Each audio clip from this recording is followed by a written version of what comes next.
আপনাদের অনেককেই অনেক ক্ষেত্রে আপনাদের ফেসবুক প্রোফাইলটি ডিলিট করে দিতে হয়। এই ভিডিওতে দেখাবো আপনারা কিভাবে আপনাদের ফেসবুক প্রোফাইলটি ডিলিট করবেন। এই বিষয়ে অনেকগুলো ভিডিও পেয়ে যাবেন ইউটিউবে, কিন্তু সব ভিডিওতে কঠিন করে দেওয়া আছে। এই ভিডিওতে সহজ করে আপনাদেরকে দেখানোর চেষ্টা করব। তো বেশি কথা না বলে মেন ভিডিওতে আসা যাক। ফোন স্ক্রিনের মাধ্যমে আপনাদেরকে সম্পূর্ণ ভিডিওটা দেখাবো। প্রথমে ফেসবুকের অফিসিয়াল অ্যাপটিতে ক্লিক দিবেন। দেওয়ার পরে এখানে 3 ডট মেনু এই অপশানটিতে ক্লিক করবেন। তারপরে সেটিং আইকনে ক্লিক করবেন। তারপরে মেটা অ্যাকাউন্ট সেন্টার এই অপশানটিতে ক্লিক করবেন।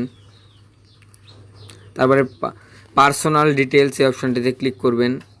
তারপর নিচের অ্যাকাউন্টস ওনারশিপ অ্যান্ড কন্ট্রোল এখানে ক্লিক করবেন। তারপরে ডিলিট অ্যাকাউন্টে অপশানে ক্লিক করবেন। তারপরে ফেসবুক অপশানটিতে ক্লিক করবেন। তারপরে ডিলিট অ্যাকাউন্টে ক্লিক করবেন। কন্টিনিউতে ক্লিক করবেন।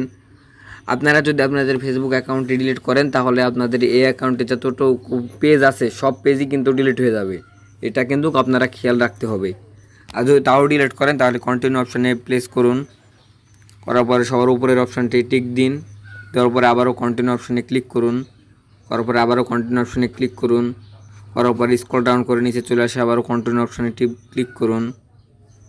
আর এখানে আপনাদের ফেসবুকের পাসওয়ার্ডটি দিয়ে দিলে আপনাদের ফেসবুক পেজটি ডিলিট হয়ে যাবে। আশা করি এই ভিডিওটা দেখে আপনারা অনেক আনন্দিত হয়েছেন। যদি ভালো লাগে ভিডিওটা তাহলে লাইক, কমেন্ট আর সাবস্ক্রাইব করে দেবেন চ্যানেলটিতে।